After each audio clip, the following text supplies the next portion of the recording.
साथियों, आप लोगों का आपके अपने यूट्यूब चैनल पर स्वागत है और मैं हूं शुभम वर्मा। आज हम मॉडर्न हिस्ट्री का बहुत ही महत्वपूर्ण पाठ पढ़ेंगे, भारतीय राष्ट्रीय आंदोलन, जिसमें कांग्रेस की स्थापना से लेकर भारत की आज़ादी तक 1947 तक का घटनाक्रम हम विधिवत पढ़ेंगे। कांग्रेस की स्थापना किस प्रकार हुई, किस कारण हुई, क्या उद्देश्य था, संस्थापक कौन था, बंगाल विभाजन जैसे 1905, मुस्लिम लीग 1906, कांग्रेस का विभाजन कब हुआ, ये सारे क्वेश्चन 1947 तक जब माउंटबेटन नहीं हो जाए, जब तक भारत आज़ाद नहीं हो जाता, तब तक हम आज पढ़ेंगे। पूरा क्लास कंप्लीट करने की कोशिश करेंगे और यह किसी विशेष एग्जाम के लिए, प्रत्येक परीक्षा के लिए, आप राजस्थान, पटवा, पुलिस, किसी भी एग्जाम में जाएंगे वहाँ से क्वेश्चन से बनता है। आप किसी स्टेट लेवल का एग्जाम दे रहे हैं, पीसीएस का एग्जाम दे रहे हैं, आईएएस का एग्जाम दे रहे हैं, इससे क्वेश्चन जरूर बनते हैं। हम अपने वीडियो को स्टार्ट करने से पहले, अगर जो वीडियो पर पहली बार आए हैं, चैनल पर पहली बार हैं, तो चैनल को सब्सक्राइब कर लीजिए और अगर जो कंटेंट अच्छा लगे तो वीडियो को अंत में लाइक करके जाना, अगर अच्छा ना लगे तो डिसलाइक करके जाना, क्योंकि भैया बहुत मेहनत लगती है इस प्रकार की स्लाइड को बनाने में। अब हम अपनी वीडियो को स्टार्ट करते हैं। सबसे पहले हम स्टार्ट करेंगे कि जो भारतीय राष्ट्रीय कांग्रेस है, इसको हम कितने चरणों में पढ़ेंगे, यहाँ से स्टार्ट करते हैं, ठीक है। भारतीय राष्ट्रीय कांग्रेस को हम 3 चरणों में बाँट कर पढ़ते हैं। 1885 से 1947 तक का जो घटनाक्रम है, उसे हम 3 चरणों में बाँट कर पढ़ते हैं। पहला चरण था उदारवादी चरण, जो 1885 से 1905 ईस्वी तक चला था। उसके बाद उग्रवादी चरण आया, 1905 से 1919 ईस्वी का समय लगा इसमें। और गांधीवादी चरण जो था 1919 से 1947 ईस्वी का जो समय था, उसे गांधीवादी चरण कहा था। उदारवादी चरण के जो नेता थे, बहुत महत्वपूर्ण फैक्ट रहता है याद करने के लिए, क्योंकि पूछ लेते हैं, ऑप्शन दे देगा और पूछ लेगा कि उदारवादी नेता कौन से, उग्रवादी नेता कौन से, तो हमें छाँटने में आसानी रहेगी, इसलिए हम याद रखते हैं इनको। दादा भाई नौरोजी, फिरोज शाह तुगलक, गोपाल कृष्ण गोखले और यमजी रनाडे, ये हमारे उदारवादी नेता थे। जो दिख रहे हैं अभी नीचे, जो है वो दिखेगा आपको, स्लाइड रुकी हुई है। उदारवादी नेता जो थे, ये नेता क्या करते थे, अपने पत्रों के माध्यम से अपने अनुनय विनय करना करते थे अंग्रेजों से कि हमें मुक्ति दो, और पत्रों के माध्यम से अपनी बातों को अंग्रेज सरकार तक पहुंचाते थे, लेकिन इनकी कोई सुनवाई नहीं हुई। तो 1905 ईस्वी में उग्रवादी नेता लाला लाजपत राय, बिपिन चंद्र पाल, बाल गंगाधर तिलक और अरविंद घोष जैसे नेता, ये नेता उग्रवादी चरण आंदोलन करने शुरू कर दिया, डिस्प्यूट करने शुरू कर दिया। सहयोग आंदोलन 1905, जितनी आप आंदोलन देखेंगे 1905 के बाद ही चले, इसीलिए इस चरण को उग्रवादी चरण कहा गया। और उसके पहले जब 1885 से 1905 का जो काल था, इसमें ना तो कोई आंदोलन चले, मात्र ऐसे ही आंदोलन किया, ऐसे ही उनसे प्रार्थना के रूप में, मान लो कि दान के रूप में मांगी जा रही थी आज़ादी, इसलिए मतलब इस चरण को उदारवादी चरण कहा गया। और उसके बाद आंदोलन होने शुरू हो गए, इसलिए इस चरण को उग्रवादी चरण कहा गया। और फिर उसके बाद 1917 से एंट्री होती है महात्मा गांधी की, तो ऑफिशियल रूप से 1919 से 1947 के कार्य को गांधीवादी चरण कहा जाता है। हमसे एक क्वेश्चन यहाँ पर ये बनता है कि ये चरण तो नहीं पूछे थे कहाँ से कहाँ तक का, लेकिन कभी कभी क्वेश्चन इससे बना भी है, लेकिन ये क्वेश्चन पूछता है कि उदारवादी नेता और उग्रवादी नेता कौन थे। ऑप्शन दे देगा, उससे उदारवादी नेता उग्रवादी नेता छुटवा लेगा तुमसे। तो यहाँ पर याद रखना लाल बाल पाल, ये बहुत नॉर्मल ट्रिक है, और ये अरविंद घोष को सिर्फ याद रखना। तो लाल बाल पाल, लाल से लाला लाजपत राय, बाल से बाल गंगाधर तक, पाल से बिपिन चंद्र पाल को हम याद रखेंगे, और अरविंद घोष ये उग्रवादी नेता थे। और इधर दादा भाई नौरोजी, फिरोज शाह मेहता और गोपाल कृष्ण गोखले, ये सब जो नेता थे हमारे, ये उदारवादी नेता थे। तो ये इसके आगे हम भी देखते हैं कि अब कांग्रेस की स्थापना किस प्रकार हुई। आगे की घटनाक्रम को हम 1885 से स्टार्ट करते हैं, जहाँ से भारतीय राष्ट्रीय कांग्रेस की स्थापना हुई। तो ये सत्र हमारा 1885 से 1947 तक का, इसका कोई मतलब नहीं है। आगे हम देखते हैं कि 28 दिसंबर 1885 को कांग्रेस की स्थापना हुई थी। ये डेट हमें याद रखनी है, क्योंकि अब ट्रेंड बन गया है परीक्षाओं में कि डेट पूछ लेते हैं, क्योंकि बहुत नॉर्मल क्वेश्चन होगा। 1885 में कांग्रेस की स्थापना हुई थी। और स्थान कहाँ था, गोकुलदास तेजपाल संस्कृत कॉलेज, गौलिया टैंक, मुंबई में स्थान था। स्थान कहाँ था, तो मुंबई में 1885 में 28 दिसंबर 1885 को, और मुंबई के गोकुलदास तेजपाल संस्कृत कॉलेज गोलिया टाइम में स्थापना हुई थी। और स्टार्ट के समय इसका नाम, इंपॉर्टेंट क्वेश्चन है, स्टार्ट के समय इसका क्या नाम था, तो भारतीय राष्ट्रीय संघ इसका नाम था। तो इंडियन नेशनल यूनियन, भारतीय राष्ट्रीय कांग्रेस के तो दादा भाई नौरोजी के सुझाव पर इसका नाम इंडियन नेशनल यूनियन आईएनयू रखा गया था। ये नो नो नो, भारतीय राष्ट्रीय यूनियन इसका नाम था, इसका बदल कर नाम भारतीय राष्ट्रीय कांग्रेस जो रखा गया था, वो दादा भाई नौरोजी के सुझाव से रखा गया था। सॉरी, ध्यान नहीं रहा, एक सेकंड के लिए आप फिर से ध्यान दीजिए कि 28 दिसंबर 1885 को इनकी स्थापना हुई थी। गोकुलदास तेजपाल संस्कृत विद्यालय गोलिया टैंक मुंबई में हुई थी, और प्रारंभिक नाम इंडियन नेशनल यूनियन था। इंडियन नेशनल यूनियन, तो कांग्रेस जो भारतीय राष्ट्रीय संघ था, और इसका नाम बदलकर दादा भाई नौरोजी के प्रयासों से भारतीय राष्ट्रीय कांग्रेस रखा गया था। अब अगर जो भारतीय राष्ट्रीय कांग्रेस के नाम की बात हो गई, हम देखते हैं इसके संस्थापक कौन थे। तो एलन ऑक्टेवियन ह्यूम, जिसे हम एवो ह्यूम के नाम से याद रखते हैं, ये स्कॉटलैंड का निवासी था। अच्छा, स्कॉटलैंड का निवासी तो भारत में क्या कर रहा था, ये भारतीय सिविल सेवा में था, सेवानिवृत्त ब्रिटिश अधिकारी था। ये जो भारत के सिविल सेवा में जो ब्रिटिश अधिकारी आया करते थे, उसमें भारत में काम करने के लिए, तो भारत में जो ये सिविल सर्विस बनकर आया था, मतलब ISPCS बनकर आया था। इस समय ISPCS बन रहे थे, उसी प्रकार से भारतीय सिविल सेवा का ही अधिकारी था। स्कॉटलैंड का निवासी था, इसको अंग्रेजों ने यहाँ पर नियुक्त किया था। और शिमला में बसने का कारण कारण क्या था, हरमीट ऑफ शिमला इसको कहा गया। ये शिमला में रहता था इसीलिए इसको हरमीट ऑफ शिमला कहा गया। और जनता के मित्र नामक इसकी पत्रिका है। और कांग्रेस के प्रथम सचिव था, ये कांग्रेस का प्रथम सचिव रहा, 1906 ईस्वी तक रहा। और पक्षी विज्ञान के जनक इसे कहा जाता है। और 1912 ईस्वी में इसकी मृत्यु हो गई थी, किसकी, एओयूएम की। ये कांग्रेस का संस्थापक था, 1885 ईस्वी में संस्थापक था। और अगर जो आगे देखें तो इसके स्थापना के समय अगर जो जो वायसराय कौन था, तो लॉर्ड डफरिन था। कौन था, लॉर्ड डफरिन वायसराय था। इसकी स्थापना से जो दो चार बातें और बता रहे हैं कि लॉर्ड डफरिन इस समय वायसराय था। और लॉर्ड डफरिन वायसराय, और उसके बाद इसका प्रथम अधिवेशन हुआ था 1886 ईस्वी को। 1886 ईस्वी को 1885 ईस्वी को इसका प्रथम अधिवेशन, स्थापना के बाद इसका प्रथम अधिवेशन 1885 ईस्वी में इसका कलकत्ता में अधिवेशन हुआ था। और उसके अध्यक्ष थे व्योमेश चंद्र बनर्जी। समय याद ना रहे लेकिन व्योमेश चंद्र बनर्जी को याद रखना, इससे कई बार क्वेश्चन पूछा गया है कि भारतीय राष्ट्रीय कांग्रेस के प्रथम अध्यक्ष कौन थे, तो व्योमेश चंद्र बनर्जी थे। 1886 ईस्वी में इसका द्वितीय अधिवेशन हुआ। और द्वितीय अधिवेशन जो हुआ था ये मद्रास में हुआ था, मद्रास में हुआ था। और द्वितीय अधिवेशन के अध्यक्ष थे दादा भाई नौरोजी। कौन थे, दादा भाई नौरोजी इसके अध्यक्ष थे। दादा भाई नौरोजी इसके अध्यक्ष थे द्वितीय अधिवेशन के। और तृतीय अधिवेशन हुआ था इसका 1887 ईस्वी में। 1887 ईस्वी में तृतीय अधिवेशन इसका मद्रास में हुआ था। और मद्रास में इसके बदरुद्दीन तैयबजी इसके अध्यक्ष थे। कौन थे, बदरुद्दीन तैयबजी इसके अध्यक्ष थे।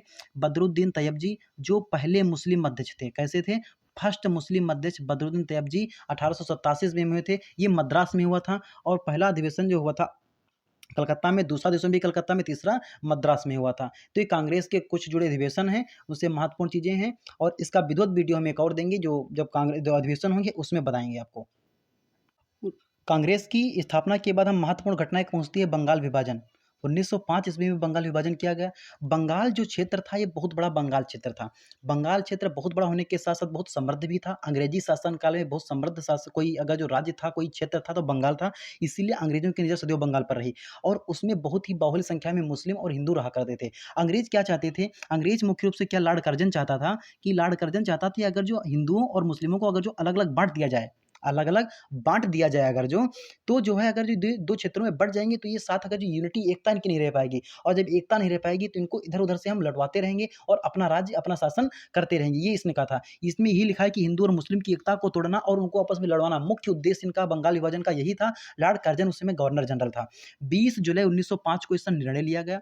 20 जुलाई 1905 को इसका निर्णय लिया गया। और 16 अक्टूबर 1905 को ये प्रभावी हो गया। 16 अक्टूबर 1905 को प्रभावी हो गया। और बंगाल जो था इसको दो भागों में बांटा गया, पूर्वी बंगाल और पश्चिमी बंगाल।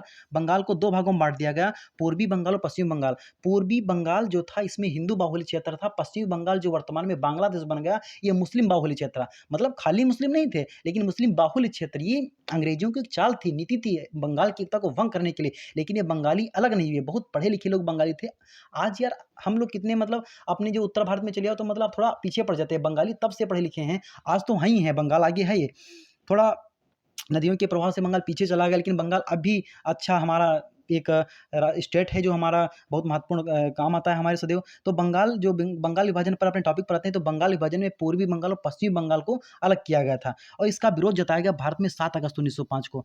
20 जुलाई 1905 को बंगाल विभाजन का निर्णय लिया गया। और 7 अगस्त 1905 को भारत में इसका विभाजन किया गया स्वदेशी आंदोलन के द्वारा। आगे देखते हैं, आपको स्लाइड दिखाते हैं हम। तो पूर्वी बंगाल में शामिल क्या क्या था, तो पूर्वी बंगाल में पूर्वी बंगाल शामिल था, असम को मिला लिया गया। ये मुस्लिम बाहुल्य क्षेत्र था। क्या था, मुस्लिम बाहुल्य क्षेत्र था। इसकी राजधानी ढाका बना दी गई। और पश्चिम बंगाल में पश्चिम बंगाल, बिहार, उड़ीसा हिंदू बाहुल्य क्षेत्र था और इसकी राजधानी कोलकाता बना दी गई। ये पूर्वी बंगाल वर्तमान में पाकिस्तान बना दिया गया। 20 जुलाई 1905 को इसकी निर्णय लिया गया। 7 अगस्त 1905 को इसका विरोध किया गया और 16 अक्टूबर 1905 को लागू हो गया। इस समय वायसराय अगर जो कोई था तो लॉर्ड कर्जन वायसराय था। ये पूरी बात हम आपको बता चुके हैं। आगे देखते हैं। बंगाल विभाजन की विरोध में स्वदेशी आंदोलन चलाया गया। स्वदेशी आंदोलन में कहा गया कि विदेशी वस्तुओं का बहिष्कार कर दो। 7 अगस्त 1905 को आंदोलन चलाया गया। 7 अगस्त 1905 को स्वदेशी आंदोलन चलाया गया, कलकत्ता टाउन हॉल से चलाया गया। बहिष्कार प्रस्ताव मतलब विदेशी वस्तुओं का बहिष्कार किया जाना चाहिए। नेतृत्व इसका कर रहे थे, अलग अलग क्षेत्रों में अलग अलग नेता इसका नेतृत्व कर रहे थे। अगर जो पूरे देश में तुमसे एक साथ कोई पूछ ले तो पूरे देश में अगर जो उसका कोई नेता नेतृत्व कर रहा था तो इसके नेतृत्व करने वाले थे लोकमान्य तिलक। क्या थे, लोकमान्य तिलक इसको पूरे क्षेत्र में नेतृत्व कर रहे थे। ये मुंबई, पुणे, और मुंबई पुणे में लाला लाजपत राय पंजाब और उत्तर प्रदेश में कर रहे थे। सर हैदर राजा दिल्ली में कर रहे थे इसका नेतृत्व। और चिदम्बरम पिल्लई मद्रास में। अगर जो कोई एक साथ मैंने तुमसे पूछ लें तो बाल गंगाधर तिलक हम नाम लेंगे। और नारे क्या लगाएंगे, वंदे भारत बंगाल विभाजन विभाजन नहीं चाहिए, वही से बंगाल की बात कर रहा है ये, और बंगाल एक है। ये स्वदेशी आंदोलन जब जब 20 जुलाई 1905 को बंगाल विभाजन की घोषणा कर दी गई, तब ये स्वदेशी आंदोलन प्रारंभ किया गया कि हमें बंगाल विभाजन नहीं चाहिए। वंदे भारत, वंदे मातरम के नारे लगाए गए और बंगाल एक है के नारे लगाए गए। ये याद रखना कि कहाँ-कहाँ, कौन-कौन से नेतृत्व किए गए, और मुख्य रूप से याद रखना कि पूरे भारत में तिलक ने किया था। लाला लाजपत राय ने पंजाब, और पंजाब केसरी के नाम से कहा जाते हैं। पंजाब केसरी कहा जाता है लाला लाजपत राय को। क्या कहा जाता है? पंजाब केसरी कहा जाता है कि पंजाब के एक महत्वपूर्ण क्रांतिकारी थे लाला लाजपत राय। और इनकी मृत्यु कैसे हुई थी? तो ये साइमन कमीशन का विरोध कर रहे थे, तो 1928 ईस्वी में लाहौर में इनके सर पर लाठियाँ लगने से इनकी मृत्यु हुई थी। ये भी बात आगे पड़ेगी, ये भी आगे हम पढ़ेंगे। और सर हैदर राजा दिल्ली से कर रहे थे, चिदम्बरम पिल्लई मद्रास से कर रहे थे। आप स्लाइड को देखते रहिए, अपनी कॉपी में से नोट करते रहिए। कंटेंट बहुत अच्छा है, ऐसा कंटेंट आपको 10 किताबों में खोजने पर आपको मिलेगा। आगे बढ़ते हैं। और जब 16 अक्टूबर को 1905 में संपूर्ण बंगाल में शोक दिवस के रूप में मनाया गया, जब बंगाल में बंगाल विभाजन लागू कर दिया गया 16 अक्टूबर 1905 को, तो 16 अक्टूबर को पूरे बंगाल में शोक दिवस पूछ लेता है। डेट क्या है? तो 16 अक्टूबर है। 16 अक्टूबर डेट है इसकी, शोक दिवस मनाया गया था 16 अक्टूबर को। और रविंद्रनाथ टैगोर के सुझाव से राखी दिवस मनाया गया था। राखी दिवस में क्या हुआ था? इस राखी दिवस में हिंदू भाई बहनों में राखी नहीं बांधी गई थी। इस राखी दिवस में हिंदू लोगों ने मुस्लिमों की राखी बांधी थी, और हमारे मुस्लिम भाइयों ने हिंदुओं की राखी बांधी थी। मतलब एकता का प्रदर्शन किया था। क्योंकि जब बंगाल विभाजन कर रहा था, तो करजन कह रहा था कि बंगाल विभाजन इसलिए कर रहे हैं कि हमें शासन करने में दिक्कत हो रही है। तो लोगों ने कहा कि शासन दिक्कत हो रही थी, इसीलिए उसने कहा कि हमें अब अलग करना है, तो हम मुस्लिम को अलग करेंगे, हिंदू को। ये कैसे कह दे वो? तो कह रहा था कि हमें शासन करने में दिक्कत हो रही है। इसीलिए हिंदू मुस्लिम एकता को दिखाने के लिए रविन्द्रनाथ टैगोर के सुझाव पर राखी दिवस मनाया गया था। इस राखी दिवस में हिंदू भाइयों के बहनों ने राखी नहीं बांधी थी, जबकि मुसलमान भाइयों ने हिंदू भाइयों की, और हिंदू भाइयों ने मुसलमान भाइयों की राखी बांधी थी। और रविन्द्रनाथ टैगोर द्वारा प्रसिद्ध गीत आमार सोमार बांग्ला लिखा गया था। आमार सोमार बांग्ला बांग्ला भाषा में लिखा गया गीत है, क्योंकि ये इसमें आमार सोमार बांग्ला का मतलब होता है हमारा प्यारा बांग्लादेश। और आगे बांग्लादेश का राष्ट्रीय गीत बनाए। और इसका विभाजन, बंगाल विभाजन रद्द क्यों कब किया गया? तो दिल्ली दरबार लगा 1911 ईस्वी में। इसकी घटना हम आगे देखते हैं क्या है।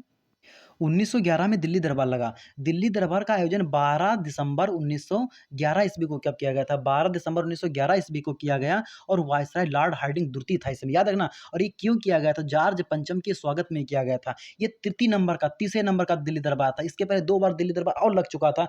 आयोजन 12 दिसंबर 1911 ईस्वी को किया गया था। लॉर्ड हार्डिंग द्वितीय इस समय वायसराय था। क्यों किया गया था? तो जॉर्ज पंचम और मेरी इस समय आए थे। जॉर्ज पंचम और मेरी इस समय आए थे भारत, तो उनके स्वागत में दिल्ली दरबार लगाया गया था। इसी बंगाल और इसी जो दिल्ली दरबार लगा था, उसी का बहुत ही महत्वपूर्ण निर्णय लिया गया, बंगाल विभाजन रद्द कर दिया गया। बंगाल विभाजन रद्द इसलिए किया गया क्योंकि सरकार परेशान हो गई, जगह-जगह आंदोलन होने लगे, स्वदेशी आंदोलन चलाया गया, नेता अलग-अलग सब एकत्रित होने लगे, जनता एकत्रित होने लगी। तो इनको मतलब भारतीय जो अंग्रेज सरकार थी, जॉर्ज पंचम होशियार थे, लोग आए भारत में आए, बंगाल विभाजन को रद्द कर दिया। बोले चलो हटाओ, ये नहीं करेंगे, हटाओ। 1911 में इसे रद्द कर दिया। कब किया गया? तो दिल्ली दरबार में। और राजधानी कोलकाता से दिल्ली लेकर आ गए। कहाँ से? कोलकाता एक अलग साइड में पड़ता था। धीरे-धीरे इनका क्षेत्र पूरे बाहुल क्षेत्र में बढ़ने लगा, इसलिए राजधानी को बीच में लेकर आए। राजधानी किसी भी राज्य की सेंटर में रखी जाती है, जिससे हर जगह उनको प्रशासन करने में आसानी रही। ये तो रूल आज भी लागू है, सब प्रत्येक देश पर लागू है। प्रत्येक राज्य की राजधानी को वहीं बीच में सेंटर में रखा जाता है, इसलिए रखा जाता है क्योंकि किसी भी राज्य का प्रशासन अच्छे से देखा जा सके।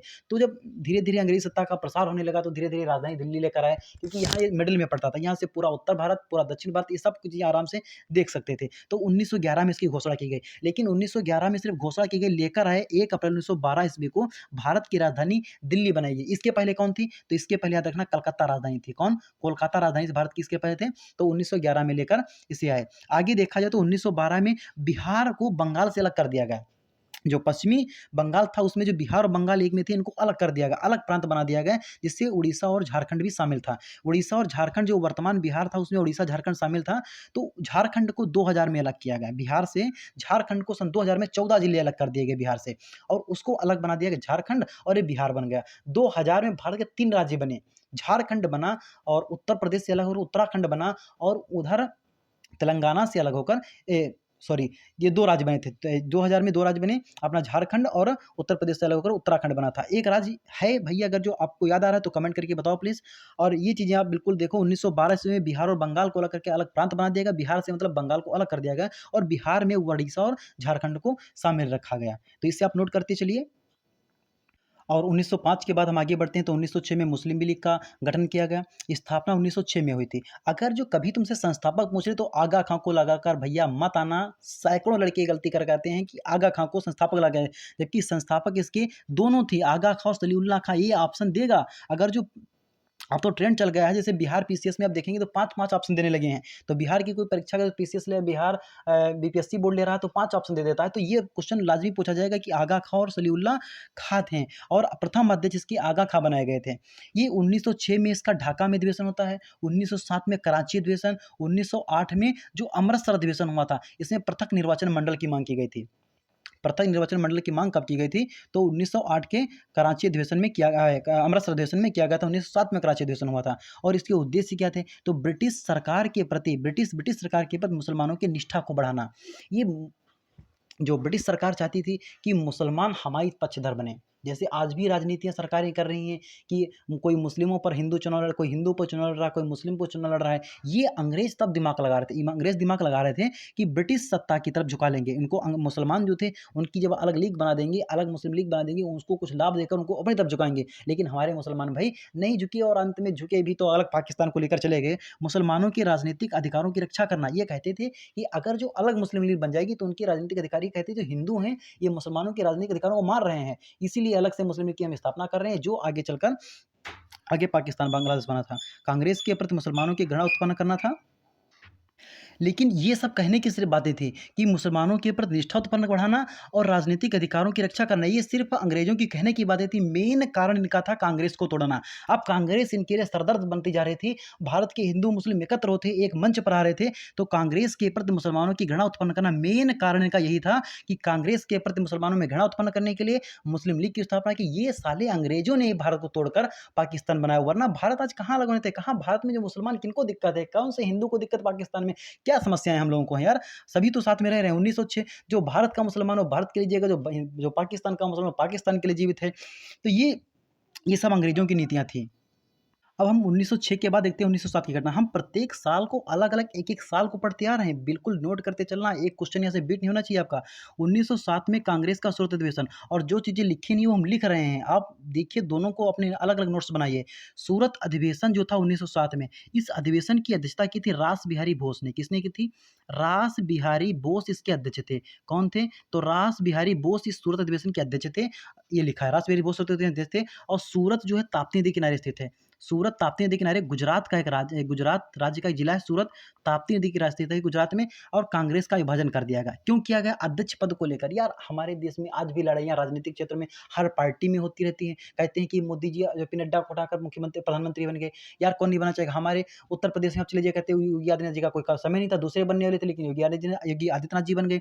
तो गर्मपंथी और नरमपंथी नेताओं में अध्यक्ष पद को लेकर कांग्रेस का विभाजन कर दिया गया। तो बताइए कि कांग्रेस का अधिवेशन जब विभाजन हो गया तो क्या ये कभी एक हुए? जी हाँ, 1916 ईस्वी में जो कांग्रेस का लखनऊ अधिवेशन हुआ। कौन सा? कांग्रेस का लखनऊ अधिवेशन जो हुआ, इसकी अध्यक्ष थे अंबिकाचरण मजूमदार। कौन थे? अंबिकाचरण मजूमदार इसके अध्यक्ष थे। इस अधिवेशन में दोनों गरम दल और नरम दल एक हो गए। कांग्रेस का विभाजन जो अलग-अलग होते हैं, इनमें दोनों में समझौता हो गए, ये दोनों एक हो गए। साथ ही साथ याद रखो, ये आगे मिलेगा भी, फिर भी हम यहीं पर बता रहे हैं आपको। कांग्रेस का सूरत अधिवेशन 1907 में हुआ, रास बिहारी बोस अध्यक्ष थे। गुजरात में सूरत नदी के किनारे स्थित थे, ताप्ती नदी के किनारे स्थित है सूरत। और कांग्रेस का विभाजन हुआ, दो गरमपंथी नरमपंथी नेताओं में बट गए। कारण पूछ रहे तो अध्यक्ष पद को लेकर। और ये कब हुए? तो 1916 के लखनऊ अधिवेशन में हुए। अध्यक्ष कौन था लखनऊ अधिवेशन का? तो अंबिकाचरण मजूमदार थे। ये कांग्रेस का सूरत अधिवेशन 1907 था। 1907 के बाद आते हैं 1908 में। 1908 में खुदीराम बोस को फांसी दे दी गई। मात्र 18 साल का लड़का जिसको फांसी दे दी गई। हम लोग अपने इतिहास को भूल रहे हैं। हमारे नेता हमारे देश को पीछे कर रहे हैं। हमें जागरूक होना चाहिए, हमें पढ़ना लिखना चाहिए, शिक्षा को आगे बढ़ाना चाहिए। हमारी वीडियो को आप प्रमोट करते रहिए, आप पढ़ते रहिए, आगे बढ़ते रहिए। और हम आपको बता रहे हैं 1908 में जो खुदीराम बोस और प्रफुल्ल चाकी थे, प्रफुल्ल चाकी और खुदीराम बोस, इन दो लोगों ने मुजफ्फरपुर के जज पर हमला कर दिया। और हमला असफल रहा। यार हमला करोगे जरूरी सफल हो जाए, कोई मर ही जाए गया, नहीं मरा भाई, वो सब असफल हो गया। जब हमला असफल हो गया और घटना के बाद प्रफुल्ल चाकी जो थे ये डर गए, इन्होंने आत्महत्या कर ली। डरे नहीं, आत्महत्या, अंग्रेजों की गोली से क्यों मरे, हम क्यों काहे डरेंगे, अंग्रेजी गोली से मरने से अच्छा उन्होंने हत्या कर ली और प्रफुल्ल चाकी ने आत्महत्या कर ली। और लेकिन खुदीराम बोस को 1908 ईस्वी में खुदीराम बोस को 18 वर्ष की अवस्था में फांसी दे दी गई थी। ऐसे क्रांतिकारी खुदीराम बोस, इन क्रांतिकारियों को हमें याद रखना चाहिए। खुदीराम बोस जो मात्र 18 वर्ष की में फांसी दी, क्या जरूरत थी इनको किसी पर बम फेंकने की, लेकिन एक जोश था, एक जुनून था, एक जोश, एक जुनून जो इनके अंदर था अपनी आज़ादी के लिए। उस आज़ादी के लिए 1908 ईस्वी में खुदीराम बोस और प्रफुल्ल चाकी द्वारा बम फेंक दिया गया। किस पर बम फेंका गया, तो मुजफ्फरपुर के जज पर हमला किया गया था। मुजफ्फरपुर के जब जज पर हमला किया गया और वो बच गया, तो उसने घटना के बाद प्रफुल्ल चाकी ने आत्महत्या कर ली और खुदीराम बोस को 18 वर्ष की उम्र में फांसी दे दी गई थी, मात्र 18 वर्ष की उम्र में, तो खुदीराम बोस। इसके बाद हम आगे देखते हैं अब 1909। 1909 में आया मार्लियामेंटो अधिनियम। इसे ही भारत परिषद अधिनियम 1909 कहा गया।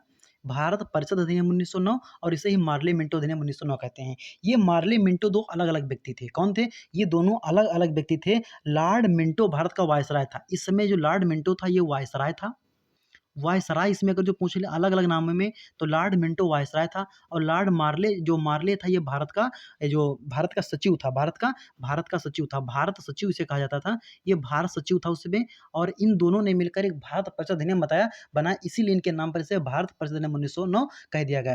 तो वही लिख रखा है हमने यहाँ पर, तो अलग-अलग चीज़ों को आपको बता दिया। और ब्रिटिश सरकार के द्वारा इस अधिनियम द्वारा मुसलमानों के लिए पृथक निर्वाचन मंडल की व्यवस्था कर दी गई, जो 1908 के अमृतसर अधिवेशन में मांगी गई थी। मुस्लिम लीग का जो 1908 का अमृतसर अधिवेशन हुआ था, उसको यहाँ पर स्वीकार कर लिया गया 1909 में, मात्र 1 साल में स्वीकार कर लिया। अंग्रेज जानते थे, उनको जहाँ-जहाँ अलग-अलग पृथक निर्वाचन मंडल दे दिया गया मुस्लिमों को, जहाँ-जहाँ अलग-अलग निर्वाचन मंडल दे दिया गया, वही क्षेत्र अलग होकर पाकिस्तान बन गया। आप बिल्कुल जो पाकिस्तान दिमाग में रख लीजिए, जो पाकिस्तान का क्षेत्र है, वही मुसलमानों का अलग-अलग निर्वाचन मंडल, पृथक क्षेत्र बनाया गया था। तो यही लॉर्ड मिंटो, इसी ने ही ये व्यवस्था कर दी कि पृथक निर्वाचन मंडल की व्यवस्था कर दी। और इससे से गांधी जी का कथन क्या था? गांधी जी ने कहा था लॉर्ड मिंटो सुधार जो है हमारा सर्वनाश कर देगा। ये लॉर्ड मिंटो सुधार हमारा सर्वनाश कर देगा, हमारा सर्वनाश कर देगा, और कर दिया इसने भारत पाकिस्तान को अलग कर दिया। हमारा सर्वनाश कर देगा, महात्मा गांधी ने कहा था। महात्मा गांधी जी ने कहा था, एमजी गांधी जी ने कहा था कि ये हमारा लॉर्ड मिंटो जो सुधार होगा ये हमारा सर्वनाश कर देगा। और ये बात बिल्कुल याद रखना कि जहाँ-जहाँ मुसलमानों को पृथक निर्वाचन मंडल दिया गया था, वही प्रेजेंट टाइम में आज पाकिस्तान बन गया। 1909 में मार्लियामेंटो अधिनियम आया था। लॉर्ड मिंटो वायसराय था। मार्ले उस समय भारत का सचिव था। ये अब मार्लियामेंटो सुधार अधिनियम 1909 था। आगे 1913 ईस्वी में गदर पार्टी की स्थापना कर दी गई। उसके पहले 1911 वाला घटना हम पढ़ चुके हैं, दिल्ली दरबार लगा, क्योंकि वहाँ पर बंगाल विभाजन में जब रद्द हुआ था। तो उसके बाद 1911 की घटना हम पढ़ चुके हैं, बंगाल विभाजन जब रद्द किया गया था, दिल्ली दरबार लगा था। 1913 ईस्वी में गदर आंदोलन, गदर पार्टी 1 नवंबर 1913 को कहाँ, भारत में नहीं, सैन फ्रांसिस्को अमेरिका में इसकी स्थापना की गई थी। जगह याद रखना बिल्कुल, गदर पार्टी 1913 ईस्वी में सैन फ्रांसिस्को अमेरिका में। संस्थापक लाला हरदयाल। कौन? संस्थापक लाला हरदयाल। और प्रथम अध्यक्ष सोहन सिंह भागना। कभी कभी डायरेक्ट नाम पूछ लेता है कि लाला हरदयाल सोहन सिंह भागना किस पार्टी के अध्यक्ष थे, तो गदर पार्टी की स्थापना की थी। कब की थी? तो 1913 ईस्वी में की थी। भारत को अंग्रेजों से आजादी, एक जो इस समय काम भारत में कोई भी काम हो रहा, एक का उद्देश्य तो इसका था यही कि भारत को अंग्रेजों से आजादी दिलाना। महत्वपूर्ण उद्देश्य किसी भी घटना का वही हो रहा था कि भारत को अंग्रेजों से आजादी दिलाना। और 1 नवंबर 1913 को इसकी स्थापना की गई। लाला हरदयाल, सैन फ्रांसिस्को अमेरिका, स्थान बिल्कुल पक्का याद रखना। आगे बढ़ते हैं। 1 नवंबर 1913 को गदर पत्रिका जारी हुई, जो साप्ताहिक पत्रिका थी। गदर पत्रिका साप्ताहिक पत्रिका थी, ये देखना लाला हरदयाल की थी। बहुत सिंपल सी बात है। 9 दिसंबर 1913 को गुरुमुखी लिपि में छपने लगी। कौन सी? गुरुमुखी लिपि में छपने लगी। ये क्वेश्चन भी एक अच्छा क्वेश्चन है, गुरुमुखी किस लिपि में छपने लगी? तो गुरुमुखी लिपि में छपने लगी। और पहले उर्दू में जारी होती थी। कहाँ? पहले उर्दू में जारी हुई। कौन? गदर पत्रिका। किसने? लाला हरदयाल ने स्थापित की, जो गदर पार्टी के संस्थापक थे। इस पत्रिका का प्रथम पृष्ठ अंग्रेजी राज्य का कच्चा चिट्ठा से छापा जाता था। मतलब ये लोग चला-चला के पंगे अंग्रेजों से ले रहे थे कि आओ लड़ो, हम तैयार हैं तुम्हारे लिए, तुम्हारे पास सब कुछ, हमारे पास कुछ नहीं है, फिर भी तुमसे लड़ेंगे। ये जुनून उस समय भारतीयों के पास था। तो ये गदर पत्रिका के बारे में कुछ बातें थी। अब प्रथम विश्व युद्ध 1914 में घटना घट गई। भारत विश्व में प्रथम विश्व युद्ध की शुरुआत हो गई। भारत और ब्रिटिश के दृष्टिकोण से इस विश्व की प्रथम विश्व युद्ध की बहुत सारी घटनाएं हैं, हम आपको कितना सारा बता सकते हैं, लेकिन छोटे वीडियो बनाने हैं, वीडियो आप लोग प्रमोट ज़्यादा नहीं करते हैं, तो छोटे वीडियो में आपको हम कितना बता सकते हैं। तो इसलिए यूरोपीय शक्तियों को 2 भागों में बांटा गया। पहले गुट में ऑस्ट्रेलिया था, जर्मनी था और तुर्की, इटली था। ऑस्ट्रिया, जर्मनी, इटली, तुर्की था और द्वितीय शक्ति में फ्रांस, रूस, इंग्लैंड शामिल था। ये ग्रुप जीत गया था, द्वितीय ग्रुप विजेता था। मात्र इतना याद रखो, जो फ्रांस, रूस, इंग्लैंड वाला जो ग्रुप था जीता था, और ऑस्ट्रिया, जर्मनी, इटली और तुर्की ये फर्स्ट ग्रुप था। यानी कि भारत कहाँ था? तो भारत द्वितीय ग्रुप में शामिल था, क्योंकि भारत उस समय अंग्रेजों का उपनिवेश था। तो भारत अंग्रेजों की तरफ से इसी विश्व युद्ध में 1914 में एक चीज़ याद रखो, जो हमारी तरफ से जो हमारे लिए महत्वपूर्ण है, इसी युद्ध में 1914 ईस्वी में महात्मा गांधी जी ने जो सैनिक थे उनको भर्ती किया। हमारे महात्मा गांधी सैनिकों को भर्ती किया कि जाओ अंग्रेजों को इस युद्ध में भाग दो, क्योंकि महात्मा गांधी ने अंग्रेजों से बात की थी कि आपको हम इस युद्ध जितवा दें हमारे देश वाले मिलकर, और आप हमारे देश को आज़ाद कर देना। अंग्रेजों ने कहा ठीक, अंग्रेज साले कुत्ते थे, उन्होंने कहा ठीक है, लेकिन महात्मा गांधी जी हमारे सीधे थे, उन्होंने कहा चलो ठीक है कर देंगे। लेकिन महात्मा गांधी ने जब देखा, ये इसीलिए महात्मा गांधी जब ये भर्ती करवाते 1914 ईस्वी में, तो इसीलिए महात्मा गांधी को सैनिक भर्ती करने वाला सार्जेंट कहा गया था। इसी युद्ध की बात है, प्रथम विश्व युद्ध की बात है। और उसके बाद चंपारण विद्रोह में महात्मा गांधी भाग लेते हैं। ये घटना बहुत इंपॉर्टेंट है, याद रखना कि महात्मा गांधी को सैनिक भर्तियों को सार्जेंट किस युद्ध में कहा गया था? प्रथम विश्व युद्ध में भारतीयों को अंग्रेजी युद्ध में शामिल करने के लिए, भर्ती करने के लिए कहा गया था। और इस समय वायसराय अगर जो पूछ ले कोई, तो लॉर्ड हार्डिंग था। वायसराय कौन था? तो वायसराय लॉर्ड हार्डिंग था। और गांधी जी का भारत में आगमन होता है। गांधी जी 9 जनवरी 1915 को आते हैं।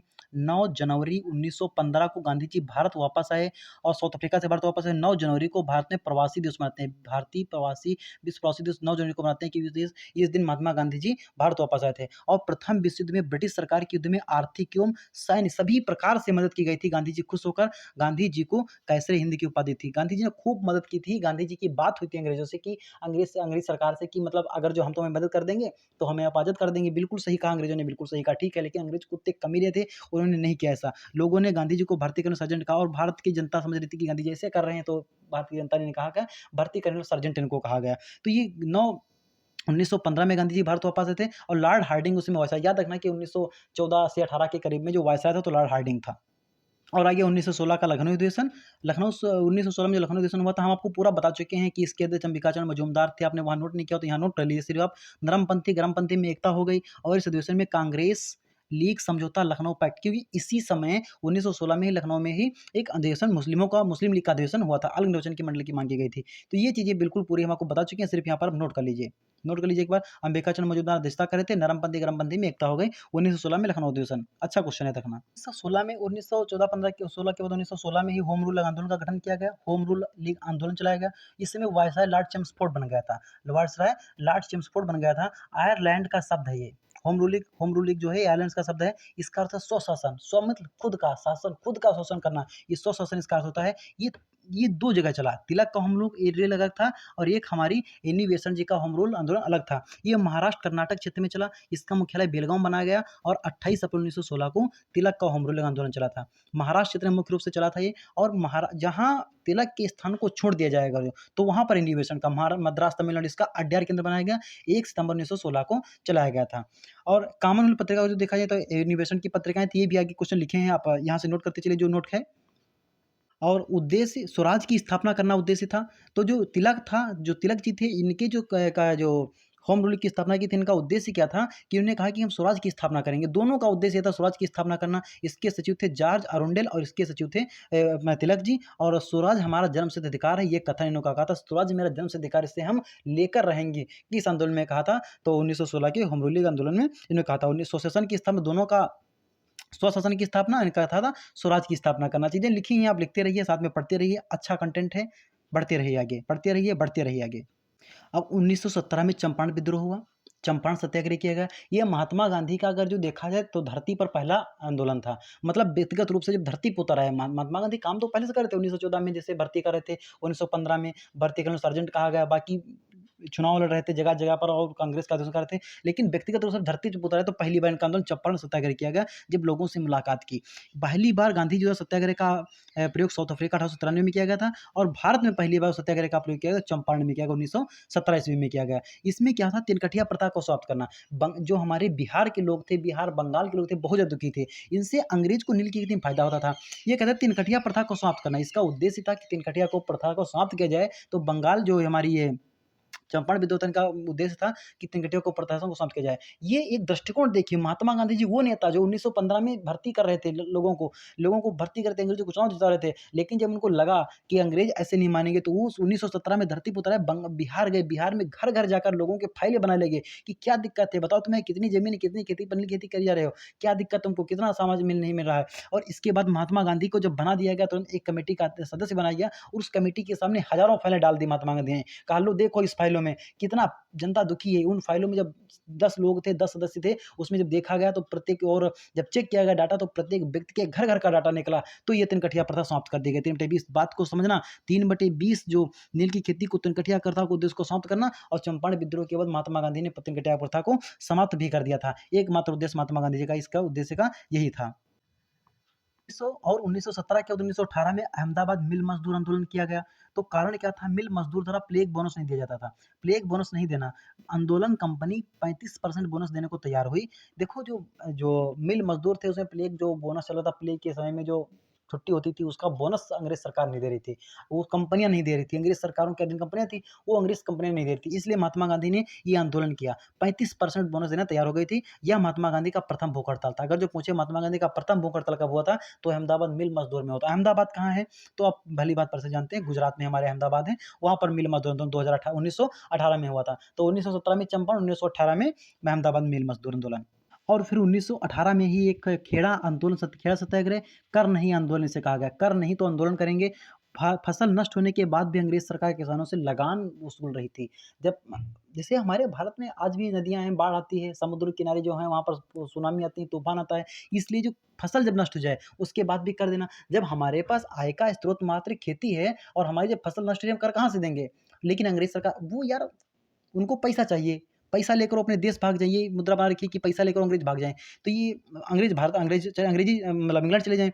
तो आंदोलन के बाद सरकार द्वारा फैसला किया गया कि केवल समर्थ किसान ही कर दें। देखो अंग्रेजों ने पूरा समाप्त नहीं किया, कहा कि केवल समर्थ किसान ही कर दें। इसीलिए महात्मा गांधी को महान नेता मानते हैं, क्योंकि प्रत्येक जगह महात्मा गांधी ने आंदोलन के भाग लिए और हमारे देश को आज़ादी दिलाने में बहुत महत्वपूर्ण भूमिका निभाई महात्मा गांधी जी ने। लेकिन कुछ हमारे गधे लोग जो हैं, जो कम जानते हैं महात्मा गांधी को, एक ऐसे आदमी समझने लगते हैं, यार वो आदमी जो सिर्फ़ 2 सूट, दो एक कुर्ता धोते में पूरी ज़िंदगी काट दिया, चरखा काट चलाते-चलाते ज़िंदगी काट दिया, क्या कमी थी उनके पास बताओ? 1893 में लंदन पढ़ने गए थे, दक्षिण अफ्रीका घूम रहे थे, कोई है आज जाता है इंग्लैंड पढ़ने? नहीं ना, लेकिन फिर भी लोग नहीं जानते हैं तो क्या किया जाए? यह गांधी जी का प्रथम वास्तविक किसान सत्याग्रह था। कैसा था? प्रथम वास्तविक किसान सत्याग्रह महात्मा गांधी जी का कोई था, तो 1918 का खेड़ा सत्याग्रह था। इसमें कहा गया कर नहीं आंदोलन, इसे ही क्योंकि इसी आंदोलन में कर नहीं देना चाहते थे। जो भारत की जनता थी बहुत परेशान थे, जब बाढ़ आ रही है, सुनामी आ रही है, तूफान आ रहा है, तो कैसे कर दिया जाए? फसल नष्ट होने के बाद भी कर ले रहे थे। ये सोचिए, ये दशा थी हमारे देश की। और 1919 में आया रौलट एक्ट। क्या आया? रौलट एक्ट आया। ये 18 मार्च 1919 को आया था। 18 मार्च 1919 को आया। इस एक्ट के उद्देश्य के तहत जिसे चाहे बिना मुकदमा चलाए जेल में रख सकती थी। इसीलिए इस एक्ट को बिना अपील, बिना वकील, बिना दलील का कानून कहा गया। रौलट एक्ट 1919 में आया। अब हम चीज़ों को थोड़ा जल्दी पढ़ेंगे वरना वीडियो में बड़ा हो रहा है। चीज़ें समझाने के हमारे पास बहुत हैं, लेकिन आप वीडियो को पूरा देखते नहीं, इसलिए हम थोड़ा तेज़ी से बढ़ रहे हैं। 18 मार्च 1919 को ये रौलट एक्ट आया था।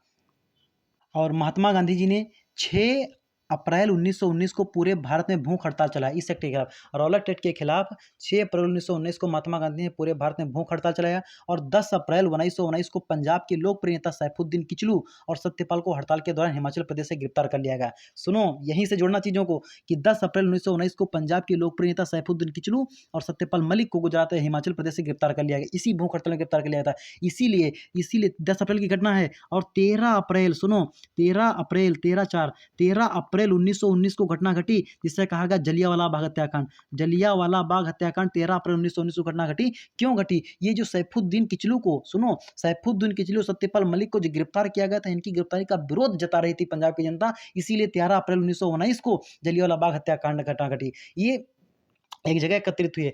एक अमृतसर में एक जगह होती, ये अमृतसर में एकत्रित हुए सभी लोग और वहाँ पर इन सैफुद्दीन किचलू और सत्यपाल मलिक की जो गिरफ्तारी की, कहा क्यों गिरफ्तार किया हमें नेताओं को? यार अच्छे नेता थे, भूख हड़ताल कर रहे थे, क्यों गिरफ्तार किया? भूख हड़ताल से हिमाचल प्रदेश से उठा लिया। अच्छे नेता थे, इसलिए इनके विरोध में जब लोग उतरे तो इनको जनरल डायर ने इन पर गोलियां चलवा दी थी। और इस जनरल डायर की गोलियां जब चलवा दी जनरल डायर ने और जलियांवाला बाग हत्याकांड हुआ, काफी लोगों की मौत हुई। अंग्रेज ने डाटा छुपा लिया हम लोगों से और अंग्रेजों के पास जो डाटा था उसे गलत डाटा दिया। इसके लिए 19 में ही एक हंटर कमेटी बनी और इस हंटर कमेटी ने दुःख तब होता है जब इस हंटर कमेटी में भारत के 3 सदस्यों को शामिल किया गया। भारतीयों की बात कहाँ चलते थे? 3 सदस्यों को शामिल करने के बावजूद भी इसमें कह दिया गया कि जो ये भारतीय हैं, जो ये जनरल डायर है, इसकी गलती नहीं है इसमें। क्या कहा कि जलियांवाला बाग हत्याकांड में इसकी गलती नहीं है, थोड़ा निर्णय नहीं ले पाया। अरे गधा! इतने बड़े पद पर निर्णय नहीं ले पाए हो, ये चीज़ें थी। तो जलियांवाला बाग हत्याकांड 1919 13 अप्रैल 1919 को घटना घटी थी। आगे देखते हैं, पूरी चीज़ लिख रखी है, ये समझने की भी कोशिश कीजिए आप।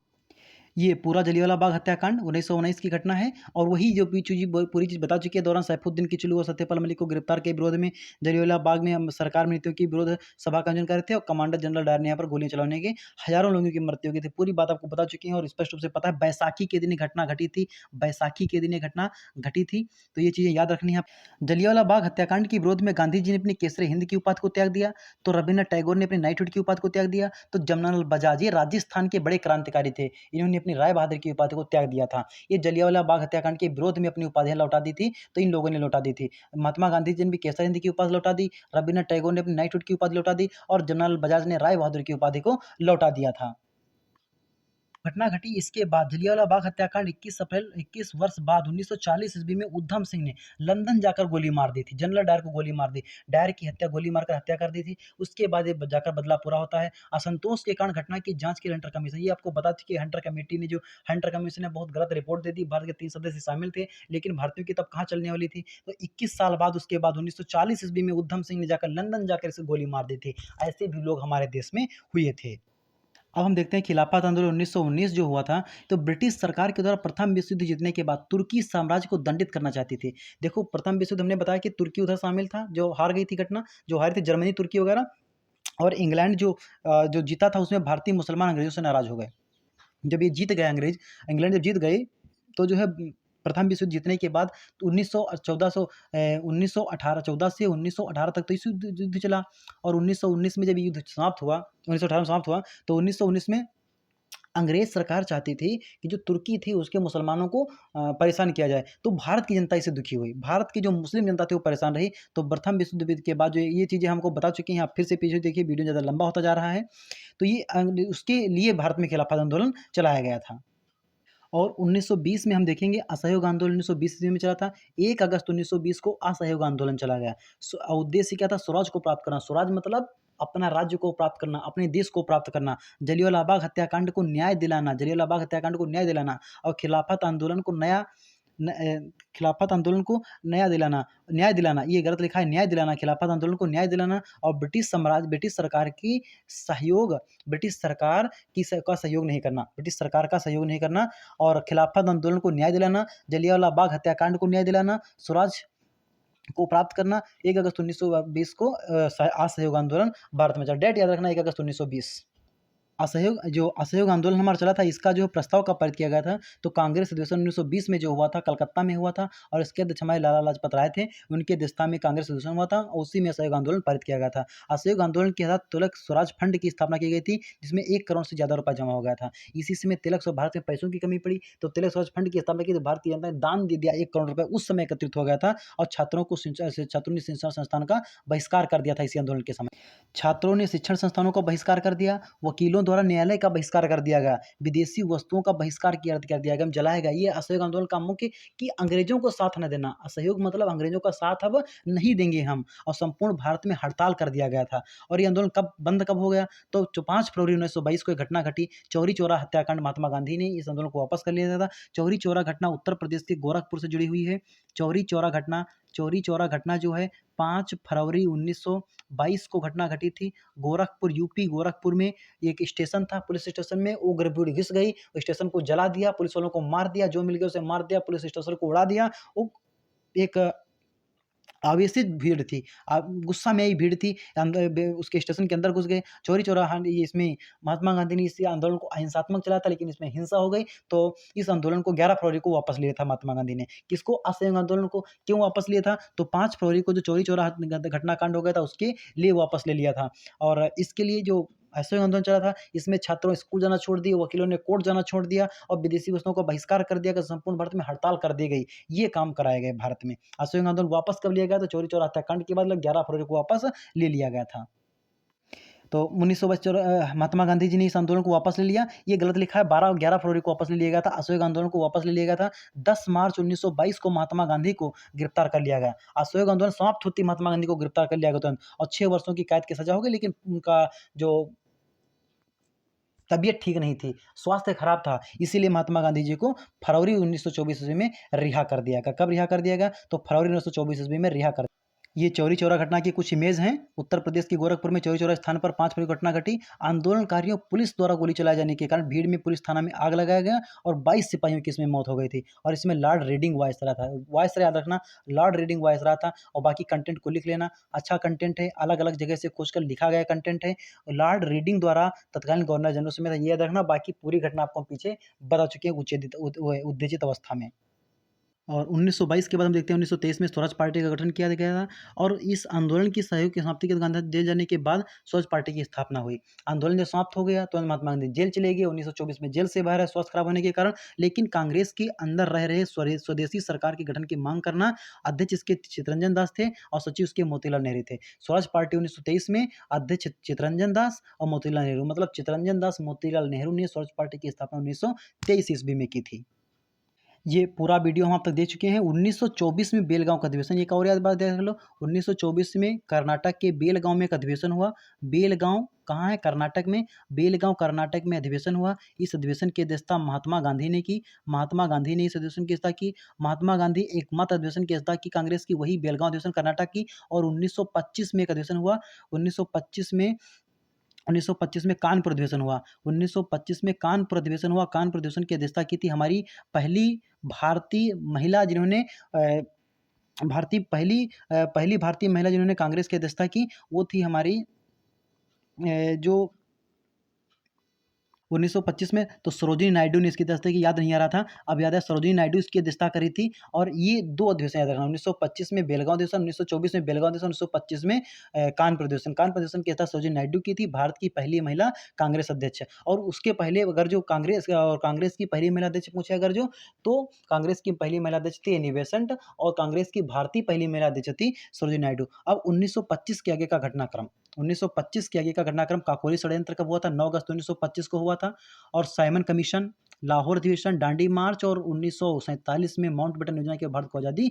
ये पूरा अगले वीडियो में पढ़ेंगे। वीडियो काफ़ी लंबा हो जाएगा, ये घटनाक्रम बड़ा है, अच्छे कंटेंट आ गया और अच्छे से अच्छा कंटेंट है। अगर जो आपको ये कंटेंट अच्छा लग रहा है तो वीडियो को लाइक करके जाइए। अगर चैनल पर पहली बार सब्सक्राइब करके जाइए, जिससे इसका अगला पार्ट डाला जाए तो आपके पास नोटिफिकेशन तुरंत पहुंच जाए। जय हिंद साथियों।